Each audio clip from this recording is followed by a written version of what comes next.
di mana kampung ini sempat gempar karena mereka mendapat berita ternyata Iren ini hamil di luar nikah, dan yang menghamili adalah Aryo.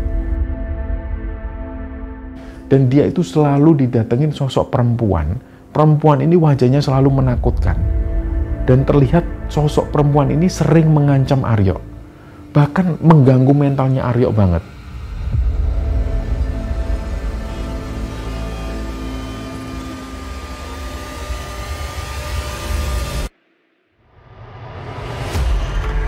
Bismillahirrahmanirrahim. Assalamualaikum warahmatullahi wabarakatuh. Sobat Kembara Sunyi dimanapun teman-teman berada, pada kesempatan kali ini kami akan membagikan cerita yang dikirim oleh Sobat Kembara yang bernama Budi yang asalnya dari Jogja. Sebelum kita masuk ke ceritanya, untuk teman-teman yang nonton tayangan ini dan belum subscribe, jangan lupa untuk subscribe lebih dulu agar channel Kembara Sunyi ini lebih berkembang lagi dan kami lebih bersemangat lagi dalam membuat konten-konten terbaru di Kembara Sunyi. Dan untuk teman-teman yang telah mendukung kami sejauh ini, kami mengucapkan terima kasih banyak. Semoga amal kebaikan teman-teman dibalas kebaikan berlipat oleh Allah Subhanahu wa Ta'ala.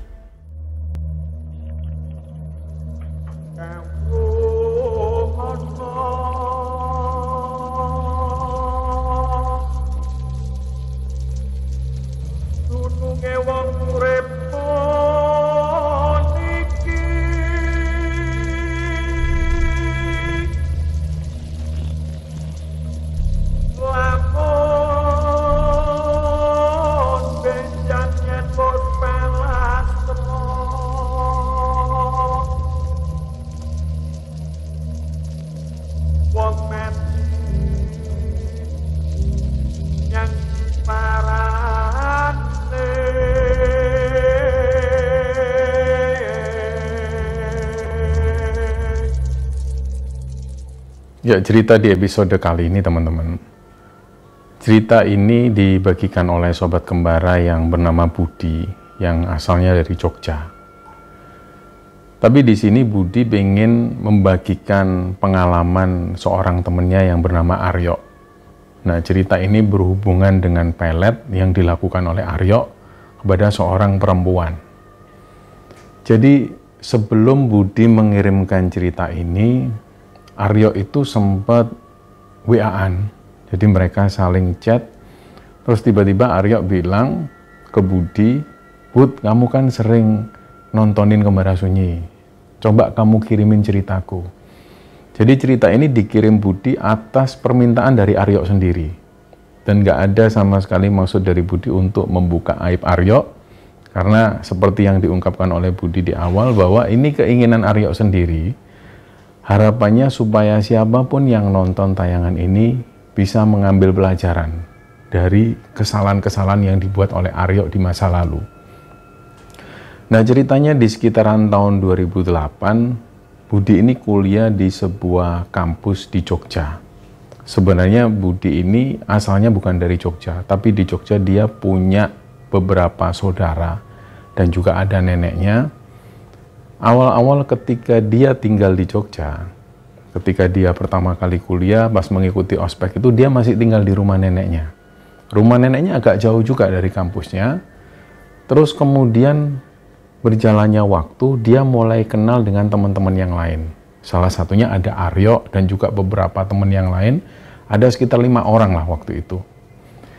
Akhirnya 5 orang ini mereka ngobrol. Intinya mereka itu ingin ngontrak sebuah rumah supaya biaya yang dikeluarkan itu lebih murah. Karena waktu itu mereka ini masih ngekos semua. Nah, yang ada di pikiran Budi, dia juga kesusahan juga. Dari rumah neneknya menuju ke kampus itu memakan waktu sekitar 1 jam perjalanan. Nah, setelah mereka mencari sebuah rumah kontrakan, akhirnya mereka dapat 5 orang ini sepakat untuk patungan. Memang rumah kontrakan ini juga jaraknya nggak terlalu dekat juga dengan kampus. Tapi mereka lebih suka ngontrak karena biayanya lebih murah dibanding ngekos. Singkatnya mereka berlima mulai pindah di rumah kontrakan ini, termasuk juga Aryo juga mulai pindah di sana. Dan berjalannya waktu mereka mulai kenal dengan beberapa tetangga yang ada di sana. Ada tetangga yang jadi langganan mereka karena tetangga ini punya toko namanya Bu Mira. Di situ Bu Mira ini punya toko, tokonya cukup besar. Nah, sekitar hampir 1 tahun mereka tinggal di tempat itu, mereka jadi langganan Bu Mira. Akhirnya Bu Mira jadi tahu bahwa mereka semua yang ngontrak di rumah tersebut adalah mahasiswa-mahasiswa yang notabene mereka selalu menunggu uang kiriman setiap bulan. Jadi pada suatu ketika mereka ini butuh untuk membeli beras, telur dan juga minyak dan beberapa rokok. Mereka bilang ke Bu Mira, "Bu Mira, mohon maaf ini kami belum dapat kiriman Bu Mira." "Oh iya, enggak apa-apa, sudah kalian ambil apa yang kalian butuh, nanti bayarnya pas ada kiriman." Nah, mulai sejak saat itu, akhirnya mereka sering kasbon. Jadi pas kiriman belum datang, mereka butuh bahan-bahan makanan, mereka terpaksa kasbon ke Bu Mira. Nah, Bu Mira ini punya anak perempuan, namanya Iren. Waktu itu Iren masih kelas 3 SMA. Nah, Iren ini terbilang anak yang cantik di daerah sana. Jadi mereka sering godain Iren, terutama ketika mereka menuju ke tokonya Bu Mira ini. Akhirnya lama-kelamaan, mereka semua 5 orang termasuk Aryo dan Budi ini punya kontak HP-nya si Iren. Karena mereka sering ketika butuh sesuatu, mereka tanya dulu ke Iren. Sebenarnya ini jadi alasan mereka supaya bisa ngodain Iren. Nah, lama-kelamaan Budi dan teman-teman ini jadi tahu ternyata yang selama ini seneng banget atau naksir banget dengan si Iren ini adalah Aryo. Jadi mulai saat itu Budi bilang ke teman-teman yang lain, Aryo itu kayaknya seneng beneran ke Iren. Jadi kalian nggak usah ngoda-ngodain Iren. Nah, mereka akhirnya sadar. Mereka akhirnya bisa memahami bahwa ternyata Aryo ini kayaknya senang beneran. Yang lain kalau Budi dan teman-teman ini hanya sekedar iseng goda-godain si Iren. Nah, berjalannya waktu karena Budi waktu itu mengalami kesulitan ekonomi. Orang tuanya juga jarang-jarang lah ngirim uang. Dia akhirnya memutuskan untuk kerja. Jadi dia ambil cuti, dia cuti kuliah dan kemudian dia cari pekerjaan sampingan. Nah, mulai sejak saat itu Budi ini jadi sering cuti kuliah. Yang awalnya cuma 1 semester, akhirnya ditambah lagi jadi 2 semester. Sampai kira-kira sekitar 2 tahun si Budi ini cuti kuliah. Dan dari cuti kuliah itu dia kerja untuk membiayai kuliahnya. Sedangkan teman-teman yang lain, seperti Aryo ini kuliahnya selalu tepat waktu. Dan pada akhirnya Aryo itu sekitar 4 tahunan kuliah, dia lulus lebih dulu. Setelah si Aryo lulus, dia nggak juga meninggalkan rumah kontrakan ini. Mungkin karena sudah nyaman, dia tinggal di sana. Dan kalaupun dia harus kembali ke Purbalingga, dia juga bingung harus kerja apa. Jadi si Aryo ini asalnya dari Purbalingga. Nah, mulai saat itu, Aryo ini yang mulai kerja duluan. Sementara teman-teman yang lain masih ada yang sibuk kuliah, ada yang baru mengerjakan skripsi, dan si Budi ini masih cuti kuliah waktu itu. Singkatnya, ketika Aryo ini mulai kerja, dia ini loman ke teman-temannya. Artinya setiap kali gajian, teman-temannya itu selalu ditraktir. Nah, soal seperti kasbon ke Bu Mira, ini sudah nggak jadi masalah lagi setelah si Aryo ini kerja. Jadi Aryo yang sering menutupi kasbon-kasbon mereka itu. Nah, suatu ketika, si Aryo ini ngajak Budi nongkrong di sebuah angkringan langganan mereka. Waktu itu Budi nggak berpikir apapun ya. Budi cuma mikirnya ya mungkin waktu itu dia diajak nongkrong sama si Aryo. Tapi yang membuat Budi ini heran, pas waktu di angkringan ternyata kok nggak ada teman-teman yang lain. Terus si Budi tanya, "Loh yuk, teman-teman yang lain mana?" "Nggak Bud, aku sengaja nggak ngajak teman-teman yang lain ini, aku mau ngomong serius sama kamu." "Ngomong apa ini?" Nah, dari sinilah Aryo itu mengungkapkan semua ke Budi. Ternyata Aryo ini bilang bahwa dia ini sudah lama suka sama Iren. Dan dia bingung apa yang harus dia lakukan. Nah, Budi pun ngomong ke Aryo, "Ya kamu apa sudah pernah ngajak keluar si Iren itu?" Waktu itu Iren ini sudah kuliah, kira-kira semester 3 lah waktu itu. Nah, menurut Aryo ini pernah langsung ngajak si Iren ini keluar. Tapi Iren nggak mau. Nah, sampai pada satu titik, Aryo ini ternyata mengungkapkan ke Budi. Pada suatu ketika, Aryo ini pernah mengajak Iren untuk keluar. Dan tiba-tiba jawaban dari Iren itu membuat Aryo itu tersinggung. Ditunjukkanlah chatnya itu ke Budi. Budi ini sempat membaca, kayaknya memang nyelekit banget kata-katanya. Oh, mungkin karena ini Aryo itu tersinggung. Terus Budi ini coba menyenangkan hati si Aryo. Sudah yo, kamu semangat lagi yo. Kamu nggak perlu kecewa sama jawaban si Iren kayak gini. Biasalah, cewek itu mungkin waktu itu dia lagi bete atau apa. Kamu coba lagi. Terus dari situ Aryo bilang, kayaknya nggak mungkin, Bud. Karena pernah waktu itu aku beli sesuatu ke tokonya Bu Mira. Dan waktu itu yang jaga toko ini kebetulan Iren. Nah, si Aryo pernah ngomong langsung ke Iren. Ren, malam ini nanti kamu ada acara nggak? Kebetulan aku lagi gajian. Si Aryo ngomong seperti itu. Kamu mau nggak tak ajak keluar makan? Nah, si Iren waktu itu bilang kalau dia sudah punya pacar. Dan pacarnya itu naik mobil. Nah, intinya seperti itu. Yang membuat Aryo ini tersinggung. Karena Aryo punyanya cuma sepeda motor. Terus dari situ Aryo ngomong lagi ke Budi. Bud, aku ini benar-benar suka sama si Iren. Tapi aku bingung. Cara apa lagi yang harus tak tempuh? Kamu kapan ada waktu? Kamu mau nggak nemenin aku, Bud? Aku punya kenalan. Dia ini masih muda. Tapi kayaknya dia bisa bantu aku. Nah, di situ Budi sudah mulai curiga. Bantu apa? Emangnya mau kemana, yuk? Ya kita ke daerah sana loh, daerah Pantai Utara. Rumah orangnya di situ, namanya Mas Yus. Dia ini bisa bantu aku katanya. Iya, bantu apa? Ya, masa kamu nggak ngerti yang gitu-gitulah, Bud? Maksudnya apa? Budi waktu itu memang nggak paham. Apa yang dimaksud Aryo ini Budi nggak paham. Dan pada akhirnya Aryo menjelaskan. Itu loh, Bud, aku mau nyoba pelet. Nah, langsung kagetlah Budi.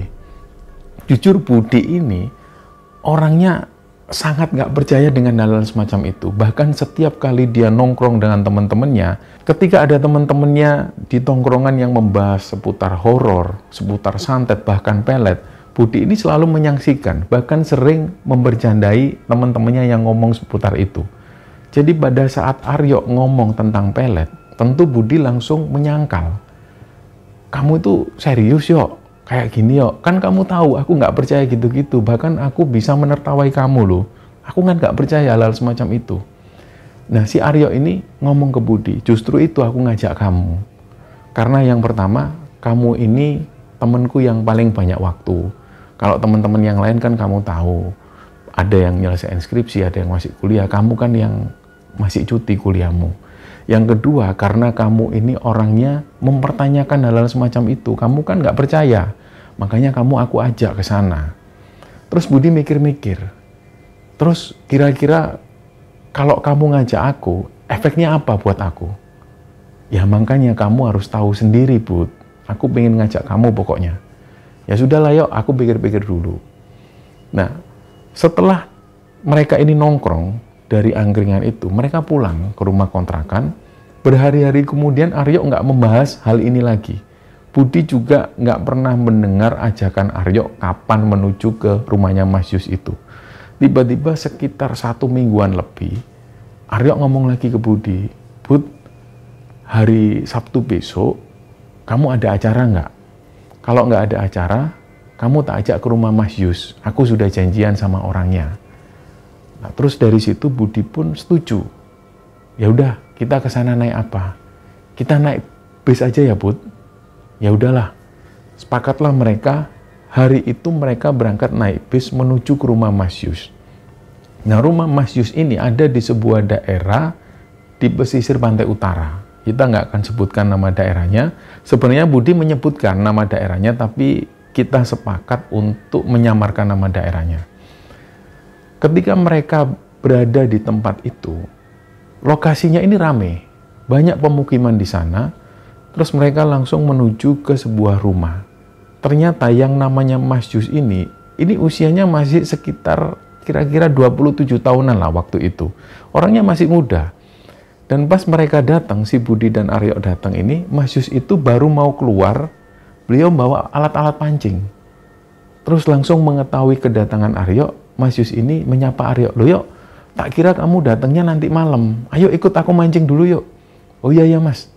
Diajaklah mereka mancing menuju ke sebuah tambak-tambak. Ini lokasinya sepi banget. Di situ mereka mancing dan Budi ini sempat dikenalkan juga dengan Mas Yus. Waktu itu Budi bertanya-tanya, ini tak kira paranormalnya itu orangnya sudah tua, ternyata kok masih muda, nggak jauh beda sama kakaknya Budi yang ada di kampung. Terus Budi ini sangsi, malah semakin sangsi Budi. Mana bisa orang semacam ini kok ngurusin masalah pelet dan lain sebagainya, wong orangnya masih muda. Jadi dari situ Budi terus bertanya-tanya, sambil mereka mancing, Mas Yus ini tanya-tanya terus ke Aryo. "Itu namanya siapa, Yok, yang mau digarap ini?" Nah, di situ Aryo bilang, "Namanya Iren, Mas." "Kamu sudah bawa fotonya?" "Sudah, Mas." "Tanggal lahirnya kamu sudah tahu?" "Sudah, Mas." Di situ Budi cuma mendengarkan obrolan mereka berdua, sambil Budi ini pura-pura mancing, karena Budi juga nggak seberapa suka mancing, jadi dia cuma pura-pura sambil mendengar obrolan antara Aryo dan Mas Yus ini. Singkatnya sekitar hampir 2 jam mereka mancing, dapat beberapa ikan, Mas Yus ngajak mereka pulang lagi ke rumahnya. Di situ Mas Yus ini mengenalkan Aryo dan Budi kepada istrinya, dan juga di situ ada 2 orang anak-anak dari Mas Yus. Mereka lagi mainan, dan malam itu juga Mas Yus ini sudah menyiapkan beberapa perlengkapan atau persyaratan yang akan dibawa mereka menuju ke tempat selanjutnya, yaitu tempat ritual ini. Awalnya Budi ini cuma melihat di situ ada ayam. Ayam ini warna hitam. Budi waktu itu nggak tahu bahwa ayam hitam ini namanya ayam cemani. Dia nggak tahu menau lah soal itu. Terus di situ Budi juga melihat ada 1 buah kelapa dan ada beberapa bunga-bunga. Akhirnya mereka bawa dan mereka pindah ke suatu tempat. Tempatnya ini agak pelosok. Kalau rumah Mas Yus ini ada di pemukiman yang padat penduduk. Terus mereka dibawa ke sebuah tempat. Tempatnya ini sepi. Ada cuma beberapa rumah di sana dan bangunannya itu nggak bangunan permanen. Jadi cuma bangunan kayu dan atapnya ini masih genteng. Disitulah mereka berhenti. Terus kemudian Mas Yus dan juga Aryo ini buka pintu. Mereka masuk ke dalam rumah tersebut. Nah, Mas Yus ini bilang, "Ini nanti kurang setengah jam lagi. Kalian bolehlah tunggu-tunggu di sini dulu. Aku masuk ke kamar dulu. Nanti aku panggil kamu, Yok. Tunggu aja di situ." Terus Mas Yus masuk kamar. Disinilah kesempatan Budi ini nanya lagi ke Aryo. "Yok, ini yang namanya Mas Yus ini kan masih muda. Apa iya dia bisa nanganin hal-hal semacam ini?" Nah, Aryo menjelaskan, "Sudahlah. Aku kenal ini juga dari temennya Masku, temennya kakakku. Dan katanya dia ini jos. Memang dia sering ngurusi hal-hal semacam ini." "Ya wis lah. Pokoknya aku ndak mau ikut campur loh ya. Aku cuma nganterin kamu, aku nggak mau nanti efeknya ke aku." Lah Aryo ngomong lagi ke Budi loh, katanya kamu nggak percaya hal-hal seperti ini. "Ya aku memang nggak percaya, tapi aku juga agak ngeri juga lokasinya sepi kayak gini. Kan nanti kamu masuk sama Mas Yus di dalam kamar, aku sendirian." "Ya udahlah, tenang aja, kan ada Mas Yus." Nah singkatnya, setelah setengah jam mereka berada di sana, Aryo dipanggil, "Yok, masuk yuk." Aryo masuk ke dalam kamar. Terus di situ barulah si Budi ini sendirian. Nah, lokasi ini memang benar-benar terpencil. Apalagi kondisinya sudah malam banget dan Budi sendiri juga nggak tahu dia berada di mana. Di situ juga Budi nggak mendengar sama sekali suara dari Mas Yus dan Aryo. Mereka sudah ada di dalam kamar. Tiba-tiba dari arah luar, jadi di rumah itu kan ada beberapa burung. Burung ini berada di dalam sangkar. Ada burung perkutut dan juga burung yang lain. Ada sekitar 3 burung lah di dalam sangkar itu. Dan ada 2 kandang ayam. Tiba-tiba Budi ini dengar suara burung ini kayak gelisah. Kedepak-kedepak di dalam sangkar. Dan semuanya seperti itu. Kedepak-kedepak. Ayam yang tadinya ini diam tiba-tiba berkokok. Pokoknya suasana waktu itu yang membuat Budi ini merasa janggal. Ini aneh banget, tadi pas datang banyak orang ada suara berisik, burung ini nggak bergerak sama sekali. Tapi ketika Mas Yus dan Aryo sudah masuk ke dalam, sekitar beberapa menit kemudian, tiba-tiba Semua burung ini gelisah semua, cepat. Dan gak lama setelah itu Budi juga dengar ada suara lolongan anjing jauh banget. Nah, gak tahu kenapa Budi yang awalnya orangnya ini gak begitu percaya dengan hal-hal horor, hal-hal mistis, maupun hal-hal yang semacam ini, tiba-tiba waktu itu Budi ini merinding. Tiba-tiba merinding. Terus dia ini bingung. Sempat waktu itu Budi ini berdiri.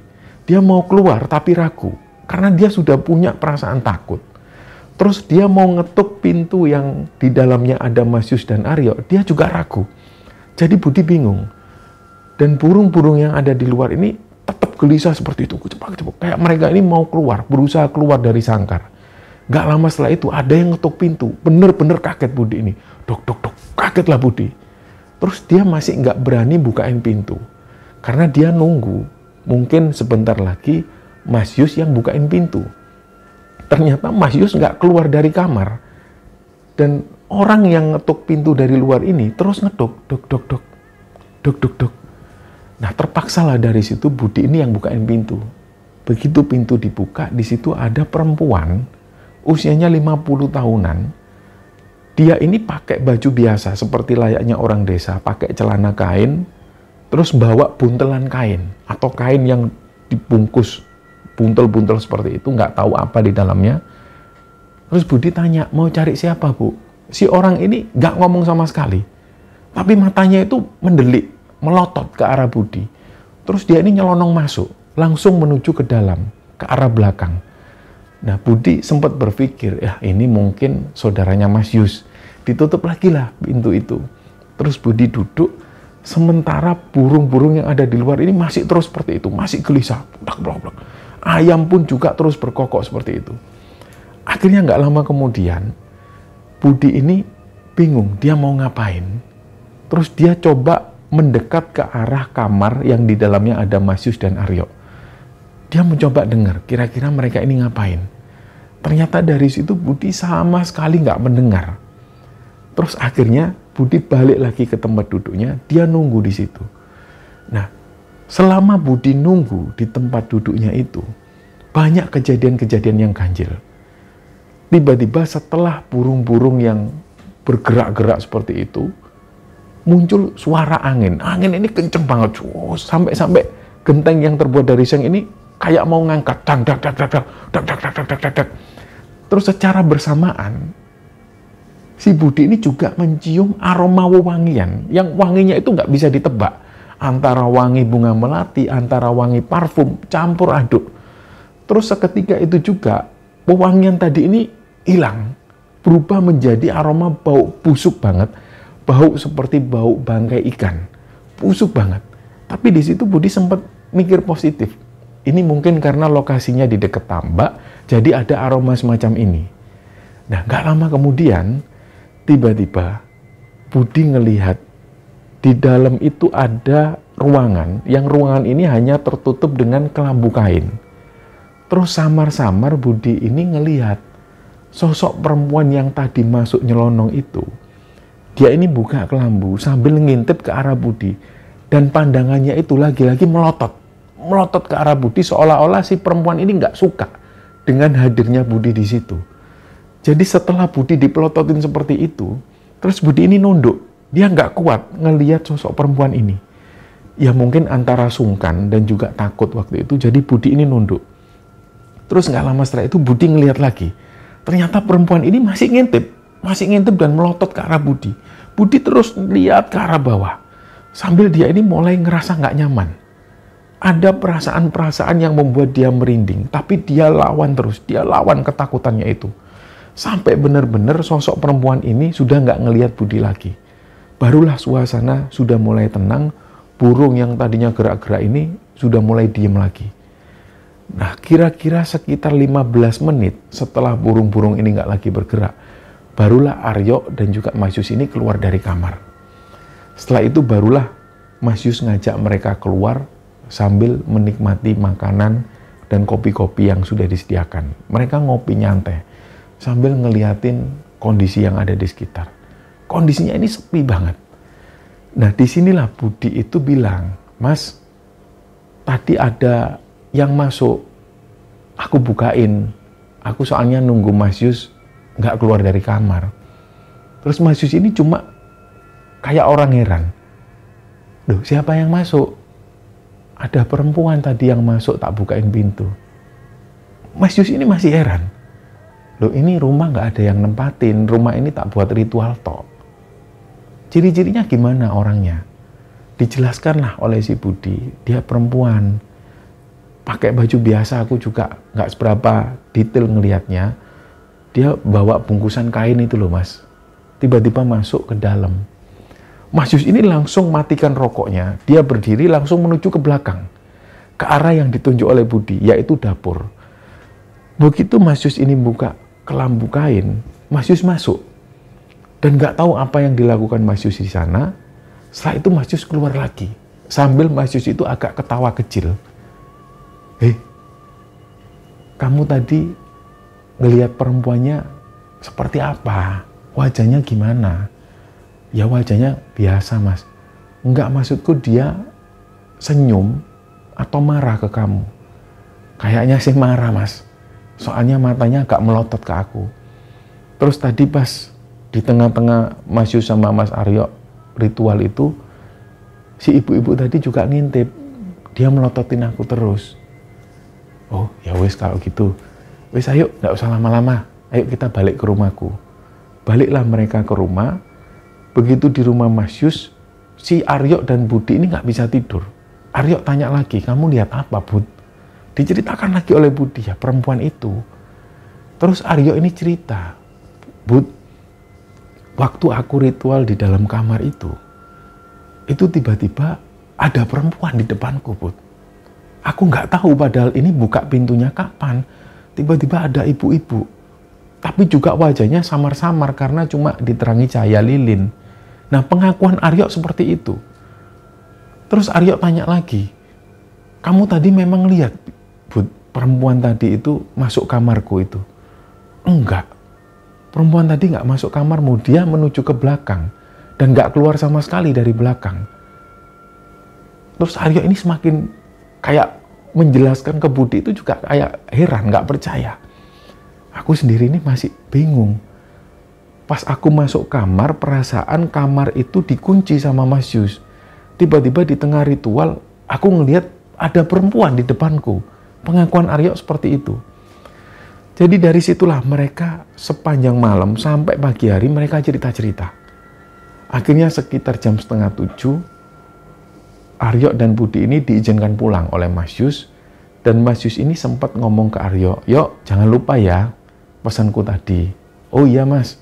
Terus nanti yang biaya-biaya tadi kayak ayam, perlengkapan yang lain itu kamu transfer ke nomornya istriku. Oh iya, Mas. Pulanglah mereka. Dalam perjalanan itu Budi tanya, yuk kayak gitu-gitu tadi habis berapa? Yuk adalah pokoknya. Aku sudah punya uang kok. Aku memang sudah ngumpulin uang buat itu. Terus Budi semakin tanya, emang kamu yakin, Yok, setelah kamu ngelakuin ini, Iren itu jadi tunduk sama kamu, jadi suka sama kamu? Ya pokoknya aku yakin, karena Mas Yus ini orangnya jos. Dia ini sudah terkenal di mana-mana, terutama di kalangan teman-temannya Masku. Terus Budi cuma diem. Nggak lama setelah perjalanan itu, Budi penasaran, dia tanya lagi, Yok, kalau seandainya nanti ritual ini atau peletmu ini gagal, terus kamu gimana, Yok? Ya memang ini belum selesai ritualnya, aku harus melakukan puasa lagi selama sekitar 8 harian. Kalau setelah puasa itu selesai, aku disuruh balik lagi ke rumah Mas Yus, barulah setelah itu pelet ini jalan. Ya sudah, Yok, kalau gitu nanti pas kamu balik ke rumah Mas Yus, aku nggak mau ikut ya. Aku bosen, Yok, di sana, Yok. Terus banyak kejadian yang aneh. Nah, Budi ngomong seperti itu ke Aryo. Singkatnya, beberapa hari kemudian, Budi ngelihat sendiri bahwa Aryo ini melakukan puasa. Tapi puasanya itu aneh. Puasa yang dilakukan oleh Aryo ini, malahan dia ini melakukan puasa ketika matahari mulai terbenam. Barulah Aryo ini puasa. Dan ketika matahari terbit, Aryo ini bisa makan, bisa minum, seperti orang normal. Tapi ketika matahari mulai terbenam, barulah di situ Aryo ini puasa. Jadi menurut Budi ini hal yang aneh, puasa yang dilakukan Aryo ini aneh. Tapi ya sudahlah, yang melakukan ini Aryo, Budi hanya bisa melihat. Nah setelah 8 hari puasa, Aryo itu berangkat lagi menuju ke rumahnya Mas Yus. Dia berangkat sendirian. Setelah itu barulah Aryo ini pulang. Pada saat Aryo ini pulang, Budi ngelihat aura Aryo ini sudah mulai nggak enak. Artinya wajahnya ini sudah nggak seperti biasanya. Karena saking penasarannya si Budi sempat tanya ke teman-teman yang lain, kalian ngerasa aneh nggak sih sama raut wajahnya si Aryo? Kayak ada beda. Ternyata teman-teman Budi yang lain juga ngomong seperti itu. Iya, kayak lebih kusem gitu, kayak beda lah. Kayak bukan Aryo yang seperti biasanya. Tapi Budi nggak ngomong ke teman-teman bahwa Aryo ini melakukan sebuah ritual pelet. Nah berjalannya waktu ternyata nggak ada titik terang. Si Iren masih tetap seperti itu, ya masih biasa. Masih nggak ada tanggapan yang positif kepada si Aryo. Jadi Budi semakin menertawakan si Aryo. Bahkan ketika si Budi ini ketemu dengan Aryo berdua, Budi itu selalu istilahnya dalam bahasa Jawanya ini gojlogi. Atau selalu membercandai si Aryo ini. Gimana Yok, peletmu Yok? Sudah berhasil belum Yok? Si Aryo itu kayak malu. Karena ini sudah hampir 1 bulan lebih. Dan nggak ada perkembangan yang positif. Nah tiba-tiba pada suatu malam, Iren itu tiba-tiba muncul ke rumah kontrakan. Waktu itu Aryo belum pulang karena Aryo masih berada di tempat kerja. Yang membukakan pintu itu adalah si Budi. Nah, begitu Budi keluar, Budi kaget. Loh, kok ada Iren? Loh, kenapa Ren? Ada apa Ren? Mas Aryo ada Mas Bud. Mas Aryo belum pulang, kenapa Ren? Enggak, ini aku lagi ada perlu mau ngerjain skripsiku. Terus Budi bilang, loh kenapa kok tumben kok sama Mas Aryo? Loh kan Mas Aryo sama jurusannya sama aku. Dia kan juga skripsinya juga hampir sama. Aku mau minta pendapatnya. Siapa tahu dia bisa bantu. Oh gitu, ya nanti tak sampein ya Ren. Terus Iren pun pulang. Nggak sampai 1 jam Aryo ini pulang, Budi langsung sampaikan ke Aryo, yuk kamu tahu nggak siapa yang datang tadi? Siapa Bud? Iren nyari kamu Yok. Nah Aryo ini sudah bingung, wajahnya juga sudah agak tersipu malu. Terus Budi menjelaskan, Yok kamu coba deh, kamu ke rumah Iren sekarang, mumpung belum terlalu malam. Iren itu mau tanya soal skripsinya. Dia kan sama jurusannya sama kamu. Kayaknya dia mau tanya serius deh. Langsung lah, nggak pakai ganti baju, Aryo langsung menuju ke rumahnya Iren. Sampai sekitar jam 11 malam, barulah Aryo ini balik lagi ke rumah kontrakan. Budi ini pengen mendengar langsung gimana cerita dari Aryo. Pertemuan antara Aryo dan juga si Iren ini.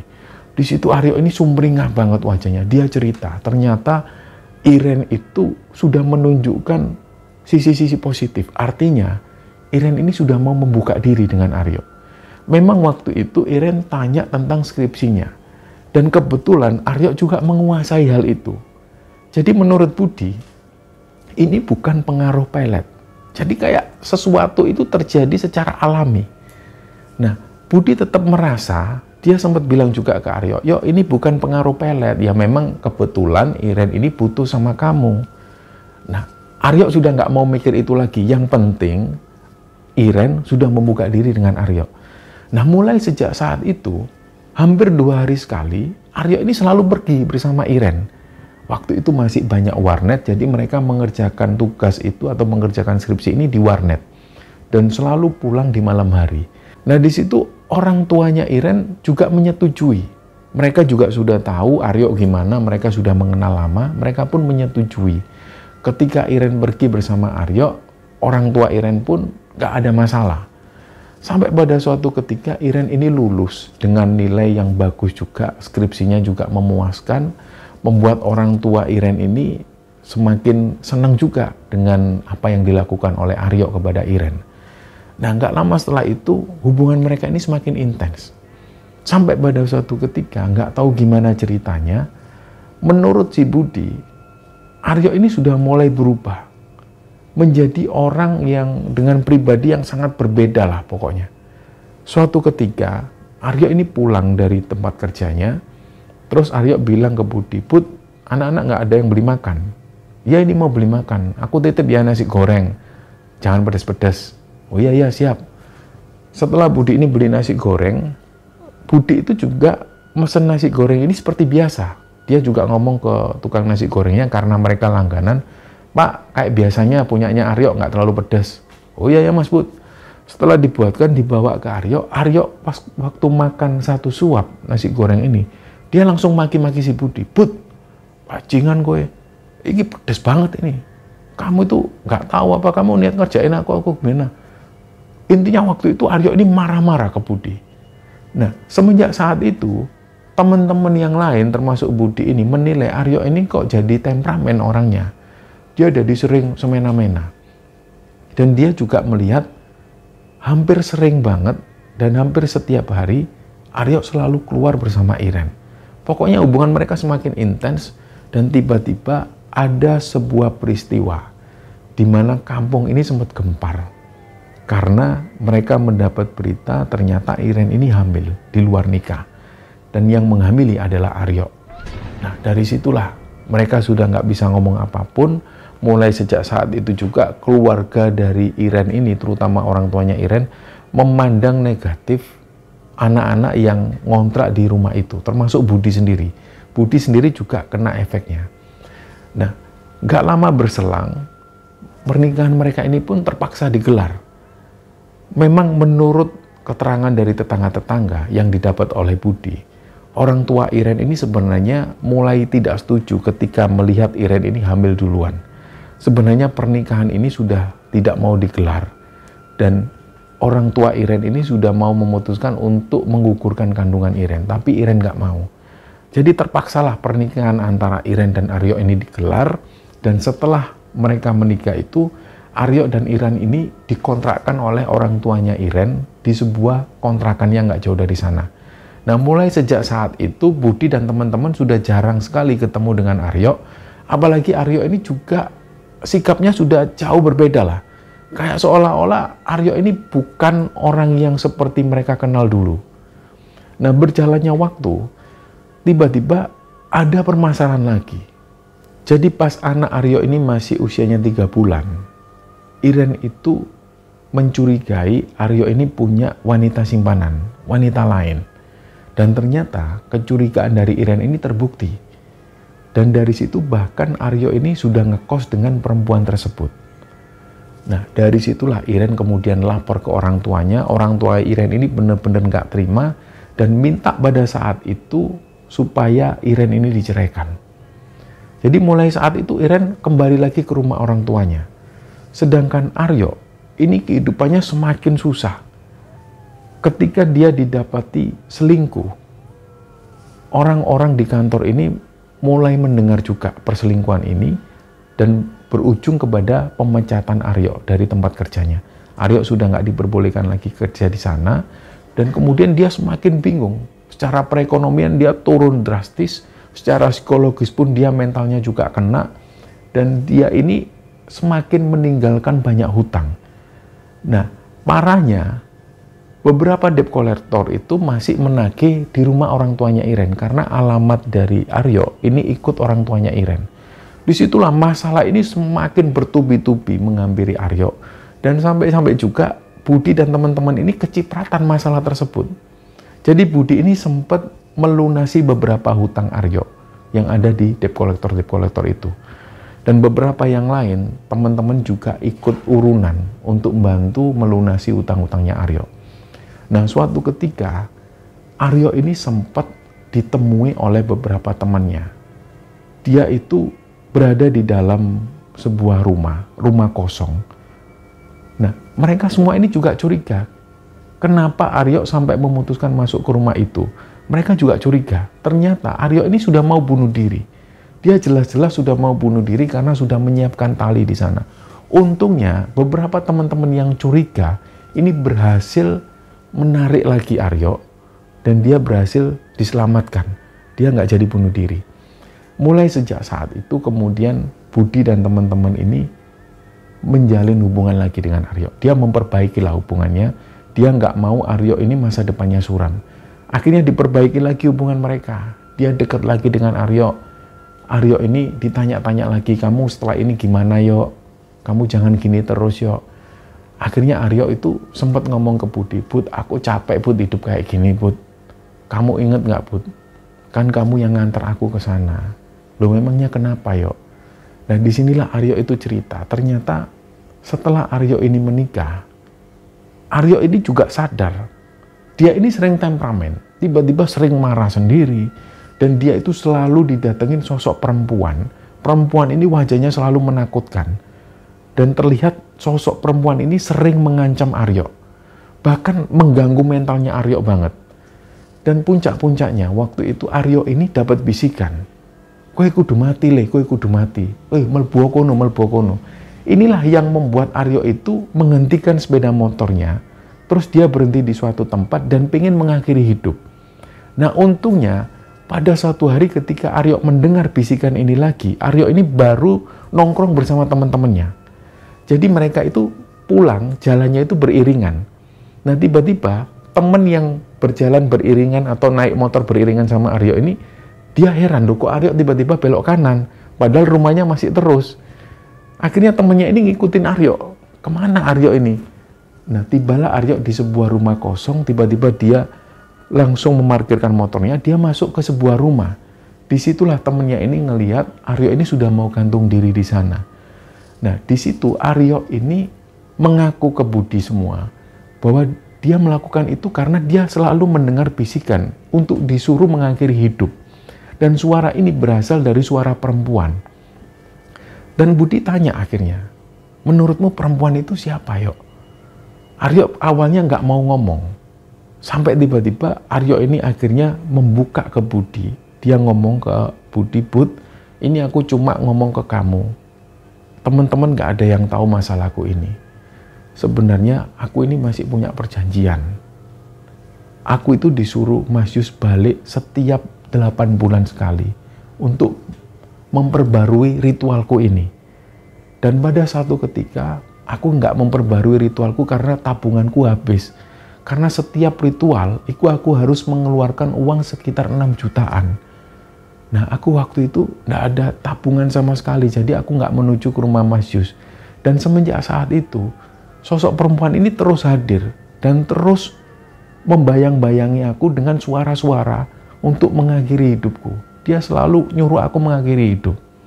Jadi dari sinilah kemudian Budi tahu ternyata Aryo itu mengalami sesuatu yang parah seperti ini. Dia sampai terganggu mentalnya. Akhirnya Budi bilang, "Ya sudah gini aja. Yuk kita akhiri aja ritualmu ini. Bisa nggak kira-kira?" "Nggak tahu aku Bud. Tolong Bud, aku temenin Bud ke rumah Mas Yus Bud. Tapi aku harus punya uang Bud. Aku harus bawa uang. Jelas di sana ritualnya aku harus keluar uang." Nah Budi bingung lagi, dia harus cari di mana uang sekitar 6 juta. Waktu itu Budi sendiri gajiannya masih sekitar 900 ribuan per bulan. Terus dia coba kontak teman-temannya yang lain. Lah alhamdulillahnya ada teman-teman Budi yang juga kenal dengan Aryo ini. Mereka itu dengan ikhlas meminjamkan uang kepada Budi. Budi beralasan kalau Aryo ini butuh perawatan untuk kesehatannya. Jadi dia butuh uang sekitar 6 juta. Lah teman-temannya secara sukarela, ada yang patungan 200 ribu, bahkan ada yang 2 juta. Terkumpullah uang 6 juta, terus Budi ngomong ke Aryo, "Yuk ini uangnya sudah terkumpul 6 juta lebih dari teman-teman. Ayo kita ke rumah Mas Yus, ayo diselesaikan masalahmu." Hari itu mereka berangkat ke rumah Mas Yus. Ketika sampai di sana, Mas Yus ini mengabaikan kedatangan Aryo dan Budi. Jadi kayak seolah-olah Mas Yus ini ngambek. Ternyata barulah Budi tahu bahwa sekitar 3 tahunan lebih Aryo nggak datang lagi ke sana untuk memperbarui ritual peletnya itu. Inilah yang membuat Mas Yus itu marah. Karena menurut Mas Yus, belakangan hari ketika diketahui oleh Budi, Mas Yus ini kenapa waktu itu marah ketika melihat kedatangan Aryo dan Budi? Karena ketika Aryo tidak memperbarui ritual peletnya itu, Mas Yus ini juga kena efeknya. Dia juga sering didatengin sosok perempuan ini, bahkan Mas Yus juga sering diancam oleh sosok perempuan tersebut. Nah, setelah dirayu-rayu oleh Budi, akhirnya Mas Yus ini pun mau bicara. Budi pun ngomong bahwa kondisi Aryo ini sudah parah Mas. Ayolah Mas, tolong dibantu. Akhirnya Mas Yus pun mau, terus mereka kembali ke rumah yang kosong tersebut. rumah yang hanya dibuat ritual oleh Mas Yus. Ketika sampai di sana, Budi ngelihat sendiri, Aryo yang awalnya diem, setelah dibacakan mantra-mantra itu, tiba-tiba tubuhnya Aryo itu bergejolak. Dia teriak-teriak sendiri. Dan menurut Aryo ini ngelihat sosok perempuan ini datang dan seolah-olah mau mencekik si Aryo. Nah, untungnya Mas Yus itu berusaha menjaga Aryo dari serangan sosok perempuan tersebut. Nah, ritual ini terjadi hampir 2 jam dan Budi itu benar-benar kewalahan. Karena setiap kali Aryo ini bergejolak seperti itu, Mas Yus selalu nyuruh Budi, Put, keluar Put, ambil no itu Put, tolong ambilin ini Put, tolong kamu ke sana ambil air. Budi yang lari-lari. Jadi sekitar 2 jam ritual ini dilakukan, barulah ritual ini selesai dan Mas Yus bilang, tolong nanti persyaratan-persyaratan yang sudah tak penuhi tadi, kamu ganti uangnya. Berapa Mas? Kata Budi. Itu habisnya sekitar 8 juta. Nah, kagetlah Budi. Loh Mas, kata Aryo sekitar 6 juta. Iya, tapi karena ini tadi ada persyaratan yang lain, aku harus beli minyak wangi. Dan minyak wangi ini yang paling mahal. Karena ini aku dapatnya juga jauh. Ini nggak sembarangan minyak wangi ini. Jadi tolong ya. Nah, Budi ngomong, ini Mas aku bawa uang 6 juta. Adanya 6 juta lebih lah, 6 juta 200. Sisanya nanti tak bayar ketika sampai di rumah ya Mas. Nah, Mas Yus bilang, ya wis lah aturan lah. Yang penting Aryo sudah beres. Setelah itu Aryo pun dibawa pulang. Ternyata ketika sampai di rumah kontrakan, Aryo ini masih dalam keadaan yang linglung. Jadi dia lebih sering tidur, terus dari pagi sampai sore dia tidur, terus bangun-bangun ketika disuruh makan, Aryo nggak mau makan. Dia cuma ngelamun dan kadang-kadang dia ngelihat masih ada perempuan yang hadir. Nah, Budi sudah berpikir, waduh ini ritualnya gagal. Aryo masih seperti ini. Nah, hal itu terjadi sampai beberapa hari, sekitar 4 harian lebih.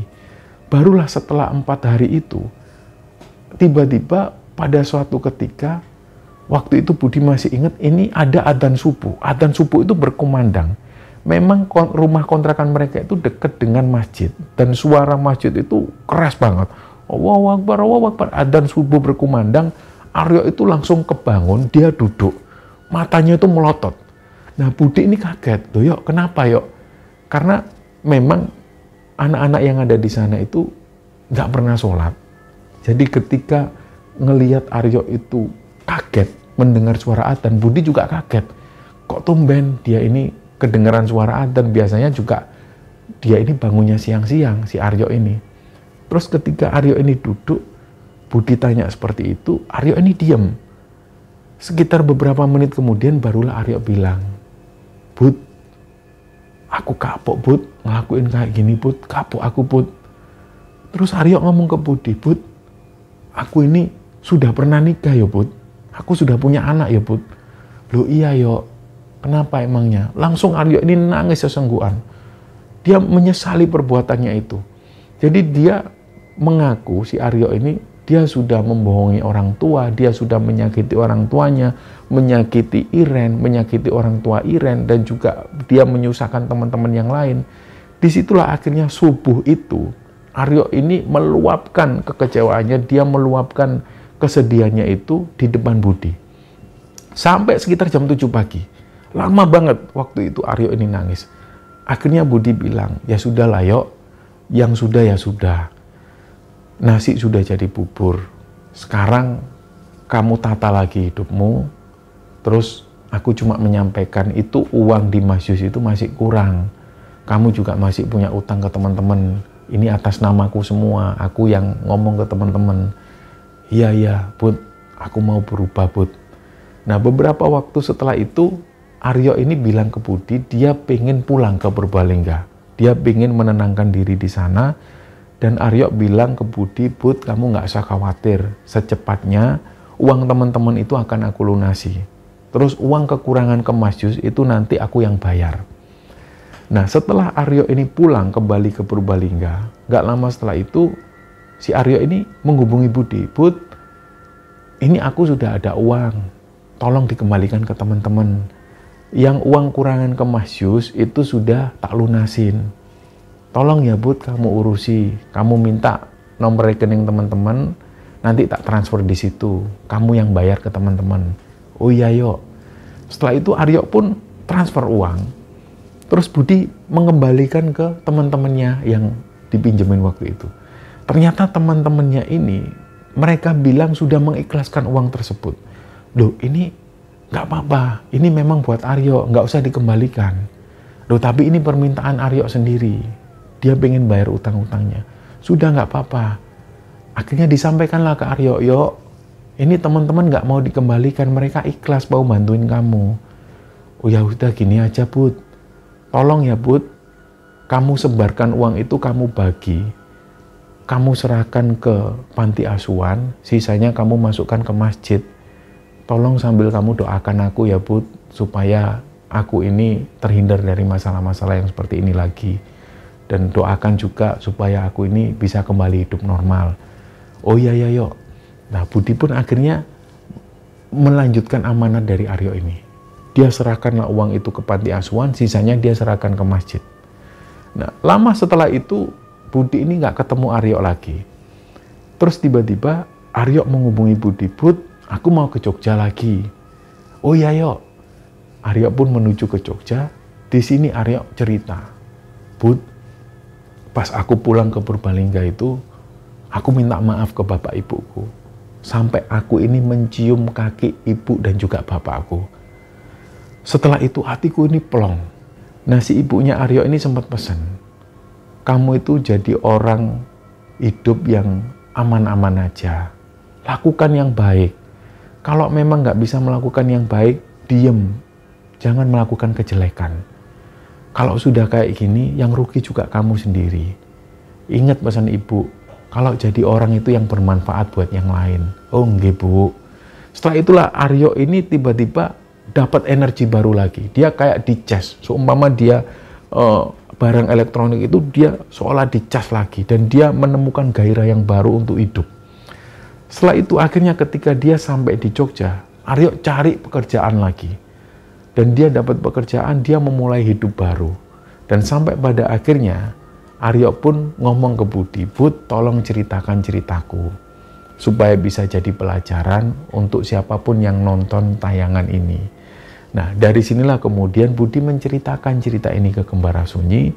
Dan menurut Budi, pelet yang dilakukan oleh Aryo pada waktu itu adalah pelet damarginasi. Dan hal ini baru dibuka si Aryo beberapa waktu sebelum Aryo menyampaikan hal ini ke Budi untuk menceritakan ceritanya tersebut. Jadi dari situlah Budi menceritakan cerita ini kepada Kembara Sunyi dengan harapan supaya teman-teman bisa mengambil pelajaran dari kisah Aryo tersebut. Dan semoga kisah ini bisa kita ambil hikmah dan bisa kita ambil pelajaran di dalamnya. Mohon maaf kalau ada salah-salah kata. Wassalamualaikum warahmatullahi wabarakatuh.